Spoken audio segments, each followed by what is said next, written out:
Welcome back everyone to my Let's Play of Final Fantasy V, the Four Job Fiesta for Tiny Toad's Rat Rescue. In the last episode, we did a lot of exploring on the western side of the world. We visited a whole bunch of villages, we found the magic lantern that allows us to summon all the summons, even ones we don't have. And we ended up getting the optional summon, Odin, from the basement of Ball Castle. Now we're going to get another optional summon right here, back in the Pirate's Cave, Faris' old stomping ground. Yep, one of Faris' old crew members is going to join us as a summon. So we'll be summoning a whole bunch of pirates? Not exactly. So we just head in here, we start to go left, and Faris will break away from the party. And we get this little cutscene coming up here. Syldra, you're alive? Last time we saw her, she was rescued from Wall's Tower. Faris, what are you talking about? Faris, do you see something? Don't you? Syldra's right there. Tiny Toe and Lena can't see her, but Krill can. Syldra's your name. Oh, you're such a good girl. Krill, you can see her? Syldra's spirit says she wants to help Faris. Eh? Such a kind soul. So now Syldra will be getting, she'll be acting as a summon. She'll be a wind summon. So unlike most summons, we don't have to actually fight her to get her to join us. She just joins right away. You can boost the power of Syldra with the air knife, because Syldra is a wind elemental. So yeah, that gets another one of our elements. We have fire with Ifrit, ice with Shiva, lightning with Ramu, oath with Titan. Now we have wind with Syldra there, so we can check on magic, and we can see there is Syldra right there, level 4 summon. So, if you have a summoner, the summoners can use knives, so you can have your summoner equipped with that air knife, and Syldra will deal a lot of damage. Yep, air knife is one of the few things that actually boosts wind elements. So, and speaking of wind, let's go to the second elemental tablet dungeon, the Wind Shrine. So it appears here on the center of the big bridge, and like all the other elemental shrines, this one is going to be guarded by the 2 gargoyles. So we'll take them out the same way we did the ones in front of the Pyramid of Moor, just 2 castings of level 3 flare, and they'll go down. It's a good thing Lena didn't do too much more damage, otherwise she would have knocked out that gargoyle, and the other one would have cast Re-Rise and brought the other one back to life. But alright, so there we go. Let's heal ourselves up here. So this dungeon kind of reminds me a little bit about the fire ship. There's gonna be a bunch of like air ducts that we gotta go through. Within Knowledge Shrine, kissed by wind, 1 tablet rests. So, yeah, we'll be jumping through a bunch of these air shafts to go around the dungeon. So, kind of annoying. Get some hidden treasure right there. There's gonna be 2 really unique hidden treasures in this area that a lot of people miss if they're going for 100%, because they're really hard to find. But I'm gonna point them out. So,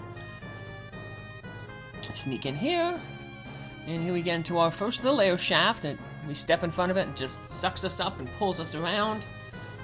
Now I'm going to go to this main room here. There's 2 switches there. First thing we want to do is we want to hit the switch on the right first. But here's the 2 chests. They're hidden in the walls. The wall in the south east there has the iron daft, and then one north of the southwest corner is a high potion. So these guys are kind of annoying. Got that level 4 quarter and level 2 old, and they pretty much hit all our characters. The level 4 quarter is going to be a real nuisance on Lena, because she's level 36, and we can't really heal her because she has the bone mail equipped. We can heal her with White Wind, but unfortunately if she gets knocked out like she did right there, we won't be able to revive her because the bone mail prevents her from being revived by a Phoenix down. So I'm gonna have to wait until after battle to get her back on her feet. So yeah, these guys are kind of annoying. I guess you can learn a lot of blue magic off of them, but we only have 3 more blue magic spells to learn, and one of them's kind of useless. I don't know if we will be able to learn it. Transfusion. Basically, an enemy sacrifices its hit points to give another enemy its hit points. So, we want to hit the switch on the right first, and then step in front of the that chute again, and it'll suck us up and pull us into a different room. So hit the switch on the right, and then we get pulled into a room for some treasure. Plunk. There we go. Let's grab this treasure. An elixir. Then we just hop back in, and we'll be taken back to that main room again. So, drunk. Now this time, we're going to want to push the switch on the left to the bottom position. When they're both up, that'll take you back to the beginning of the dungeon. When they're both down, they take you to this location, where we get another treasure. We get this annoying enemy, the Tote Avis. It's annoying because it has, look at all those hit points it has. And even though it has all those hit points, we don't really have any good way to deal with it. We can't use level 3 Flare, we can't use level 2 Old, we can't use level 5 Death, because its level is just a weird number that we can't really do anything with. What we can do is we can have Krill try to steal the Avis Killer Bow off of it. The Avis Killer Bow, what it does is it's a bow that deals double damage to Avis type enemies, so bird type enemies. So yeah, once again we got another annoying bird enemy that uses Breath Wing. So, man, birds are so annoying. Luckily the Avis Killer is Common Steel, so let's give Tiny Toe the Avis Bow, see how he does. Yeah, so doing good damage there. Basically did as much as the crit did with the Yoichi Bow. But remember, the Yoichi Bow only has a 30% chance to crit, so in the long run, this Avis Bow will deal more damage, at least when fighting Avises like this. So, but for other battles, we'll switch back to the Yoichi Bow. We're not going to be fighting this guy much. One of the good things is I have Krill with the Flee ability, so whenever I run into this enemy, I'm just going to run from him. Because, you know, the amount of time it takes to defeat him, and the rewards that you get from it, kind of not worth it, so yeah, I'm just defeating him to, you know, fill out the bestiary and, you know, show that he can be defeated, so let's finish him off here, and like I said, it'll take a while because, whatchamacallit, he has so many hit points. If only he was, able to be, you know, hit with one of those, status spells. Why couldn't you be, like, level 48? Then we can hit you with that quarter spell and do a whole bunch of damage to you. But, nope, not happening. So yeah, this guy, he doesn't give any experience, no gil, and even battle ability points. He gives 7, which is a lot less than, say, like the Stingray or that Vila lady that we saw, the sea monster that looked like a lady in a bouquet of flowers. So yeah, this is a pointless enemy to fight. I would not recommend grinding on this guy. Ouch. Is he almost finished? Yes, finally. Woohoo! Yay! Victory is ours. So yeah, 7 ability points, no gold, no experience. Yuck. But we got 9,000 gold right there. And we get to go take a trip back to this this room. Now we're going to move the left switch back into the up position. No, the right switch up into the up position. That's the last one that we didn't do. And we get pulled further into the dungeon. And we have a unique chest here. It's a monster in a chest.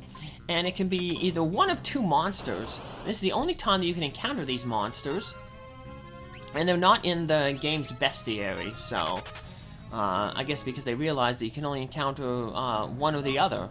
But we ended up encountering both because we managed to run away with the chicken knife. Actually, we ran away twice. So, and We roll again to see what monster we get, and we get the covert. I'm going to put the stats of both of them up there. So, there's the covert there, right there. He's, I don't know, I think he's probably the tougher of the two. He has less hit points. He can't be really damaged by the level 3 flare spell.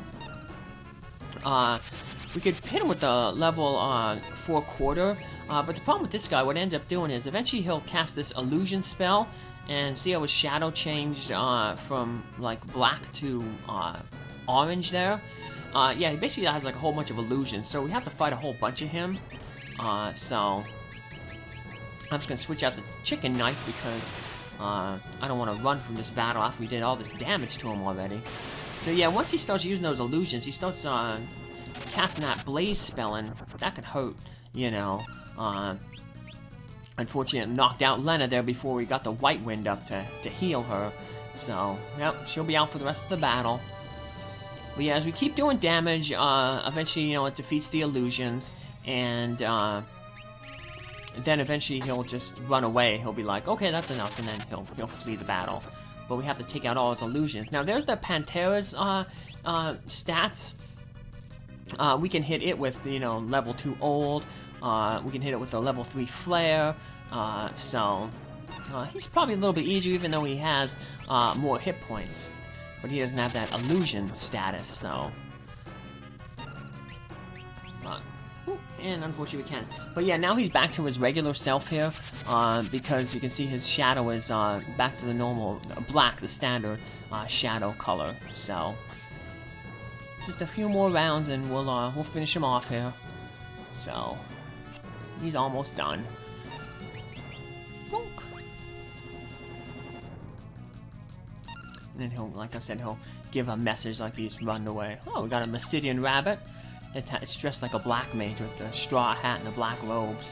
Oh, that's far enough. Yeah, yep. And then he's like, I'm out. Peace. And we get a new a boomerang weapon. We haven't seen one of them in a while. The Rising Sun. We can give that to our thief, and we can then have Krill go into the back row, and she can use that Rising Sun, because it's a long-range weapon, so it doesn't take that half damage penalty from the back row. And then we can just hand down our chicken knife to Faris. Now, you want to be careful that you don't step in front of that chute, that air duct, or else it will suck you back in. So we get 2 save points in this dungeon. So this is the first one. Make a quick save right here, and it's a good thing I did make a save, because while I was recording, when I went out of this room, the capture card started messing up, so I had to basically reset and restart from this save. So, but yep, here's the restart here. So gonna head up onto here. We don't got too much more of the dungeon to go, but the rooms we do have are big, so we got a monster attacking this thing. Now this one can be either this mecha head. These are the enemies that we encountered in the pyramid, or we can run into one of those prototype enemies. Prototype enemy is the one that we learned the emission spell from back in the first wall. It was really tough to damage back then, because we didn't have, it had really high defense, and we were pretty weak back then. But now we can, if you run into a prototype enemy, you can easily damage it with like your Berserker and the weapons that we have. So actually I ran into the prototype enemy the first time I went through here, but like I said, then the capture card started messing up, and I just had to restart. So alright, another new enemy there, the Shadow Dancer. You can get a rare steel dancing dagger, but we don't really need dancing daggers much anymore, because, you know, the main use for the dancing dagger was to charm enemies with a tempting tango and get them to use blue magic spells on us.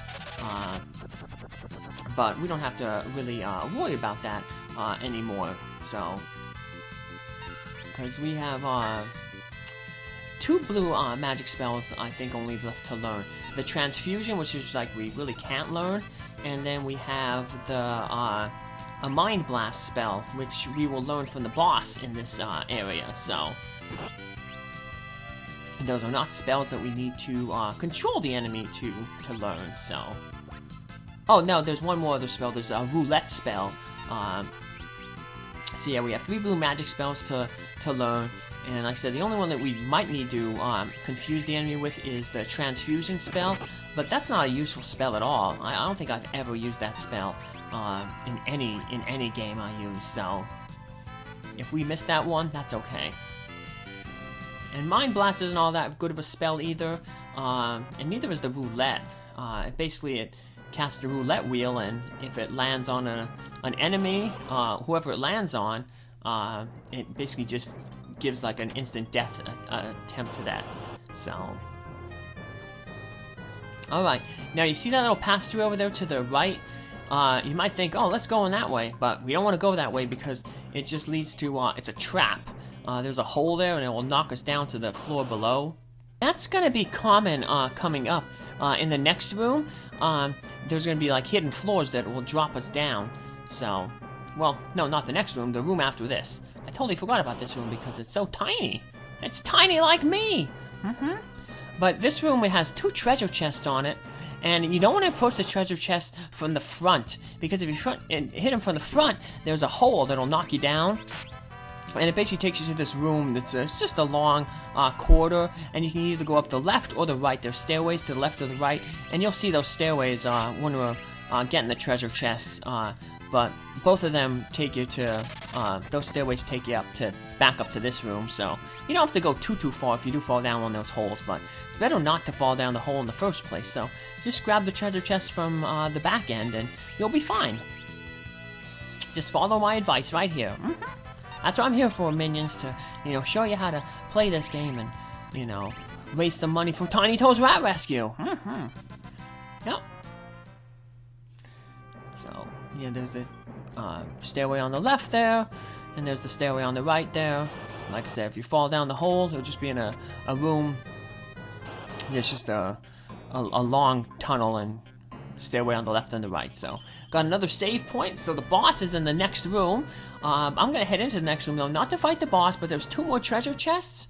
So I'm gonna get them out of the way. That way, there's less chance of me getting into encounters and losing hit points or items and stuff on the way to the boss. So let's grab these 2 treasure chests. It's a good thing I did that because see, Faris got knocked out. Using quite a few high potions here to heal up. We got 1 more treasure chest here off to the side. And we'll grab it, and now we'll beat feet back to the save room. We'll make a save. And then through that door and up a little bit further in that room is where we'll find our second tablet. But this tablet, well, this one's going to be guarded by actually one of Xdeath's minions. Remember in the last time we got the tablet, we had that cutscene and Xdeath started releasing the minions that he found in the void. So, which one of those minions are we going to have to fight? Find out in our next episode. Take care, have a good day. Bye!